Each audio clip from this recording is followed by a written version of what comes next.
In che senso si può riflettere su questo aspetto?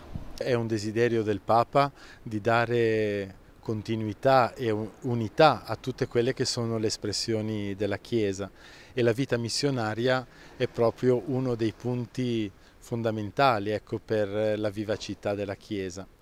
E in modo particolare il Papa vuole guardare all'annuncio del Vangelo come a quell'annuncio che tocca soprattutto i giovani, coloro che si stanno aprendo alla vita, perché proprio il Vangelo porti una lieta notizia ai giovani e siano proprio i giovani a portare questa lieta notizia con il loro fiorire, con la loro vita, con la loro passione, il loro entusiasmo.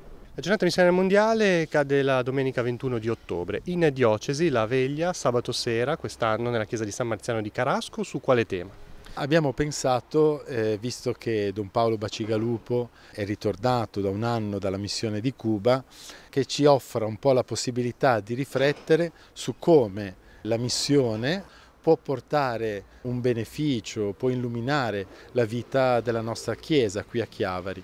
È bello che la missione diventi un rapporto reciproco, ecco, di arricchimento, non solo noi che andiamo per sostenere, annunciare e riconoscere, aiutare la gente a riconoscere la presenza di Dio, ma che diventi anche un'occasione per riscoprire noi quali sono gli elementi essenziali che danno vita alla nostra Chiesa. Come sarà organizzata la veglia di preghiera? Sarà appunto un ascolto della parola di Dio, poi l'ascolto della riflessione di Don Paolo e poi un invio ad essere missionari portatori della lieta notizia nei luoghi dove viviamo.